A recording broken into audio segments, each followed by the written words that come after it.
di tanah Kanaan yang dijanjikan Allah kepada Abraham, terbentuklah 12 suku besar yang menjadi dasar bangsa pilihannya. Masing-masing suku berasal dari keturunan Yakub dan memiliki peranan penting dalam sejarah panjang umat Israel. Inilah awal mula kisah tentang suku Israel yang dituntun oleh janji dan penyertaan Tuhan dari generasi ke generasi.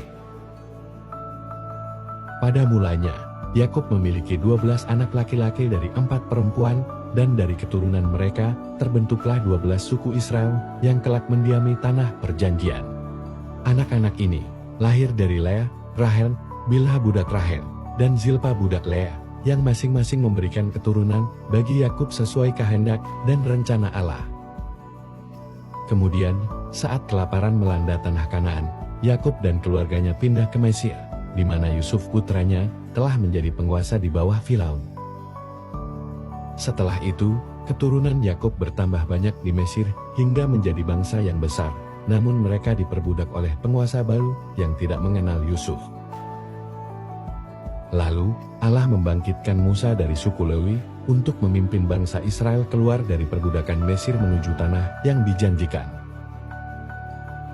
Selama di padang gurun, masing-masing suku mendirikan kemah di sekeliling kemah suci sesuai dengan pengaturan Allah yang diberikan melalui Musa. Setiap suku, kecuali Lewi, menerima wilayah warisan di tanah Kanaan yang dibagi oleh Yosua setelah penaklukan negeri itu. Karena Lewi dikhususkan, mereka tidak menerima wilayah, melainkan ditetapkan untuk melayani di Bait Allah dan tersebar di kota-kota orang Israel. Suku Yehuda, yang besar dan kuat, mendapat bagian wilayah yang luas dan menjadi pusat kekuasaan pada masa Daud dan Salomo. Sementara itu, suku Efraim dan Manasye, anak-anak Yusuf, masing-masing menerima warisan wilayah sebagai pengganti ayah mereka. Di sisi lain, suku Ruben, Gad, dan setengah suku Manasye memilih tinggal di seberang timur sungai Yordan, namun tetap setia kepada bangsa Israel. Namun, setelah Yosua wafat, kesatuan antar suku mulai melemah, dan bangsa Israel hidup di bawah para hakim yang memimpin setiap masa kesesakan. Pada masa hakim, suku-suku bertindak sesuai kehendak sendiri, dan perselisihan di antara mereka mulai timbul, termasuk perang antar suku. Kemudian, bangsa Israel meminta raja, dan Saul dari suku Benyamin diangkat sebagai raja pertama oleh Nabi Samuel. Setelah Saul, Daud dari suku Yehuda menjadi raja, dan pemerintahannya menyatukan semua suku di bawah satu kerajaan yang kuat dan diberkati. Lalu, Salomo, anak Daud, meneruskan tahta dan membangun bait suci di Yerusalem, yang menjadi pusat ibadah seluruh Israel. Namun setelah kematian Salomo, kerajaan terpecah, 10 suku di utara membentuk kerajaan Israel, sedangkan Yehuda dan Benyamin membentuk kerajaan Yehuda di selatan. Akibat pemberontakan dan penyembahan berhala, 10 suku utara akhirnya ditaklukkan oleh bangsa Asyur dan dibuang ke negeri asing. Sejak itu, 10 suku utara dikenal sebagai 10 suku yang hilang, karena kehilangan identitas dan tidak kembali secara utuh.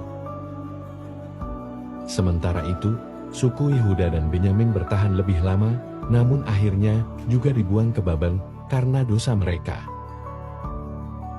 Setelah masa pembuangan, sebagian orang dari suku Yehuda, Benyamin, dan Lewi kembali ke Yerusalem dan membangun kembali kota serta bait Allah. Dari suku Yehuda, kelak lahir Mesias yang dijanjikan, Yesus Kristus, sesuai nubuat para nabi. Karena penggenapan janji Allah, seluruh bangsa dan suku dipanggil untuk percaya kepada Kristus, tidak terbatas pada keturunan Israel saja. Dalam perjanjian baru, orang percaya disebut sebagai Israel rohani yang mewarisi janji-janji Allah. Walaupun banyak suku telah tersebar dan kehilangan warisan tanah, nama mereka tetap disebut dalam nubuat akhir zaman dan penglihatan Rasul Yohanes. Pada akhirnya, 12 suku Israel tetap memiliki tempat penting dalam rencana keselamatan Allah yang akan disempurnakan pada waktunya. Meskipun perjalanan mereka penuh pasang surut, 12 suku Israel menunjukkan kesetiaan dan kasih karunia Allah yang terus bekerja melalui generasi demi generasi. Dari keturunan mereka, lahirlah terang bagi bangsa-bangsa, dan melalui mereka pula janji keselamatan digenapi bagi seluruh dunia. Demikianlah cerita Alkitab mengenai awal mula kisah tentang suku Israel. Nantikan video animasi cerita Alkitab menarik lainnya. Tuhan Yesus memberkati.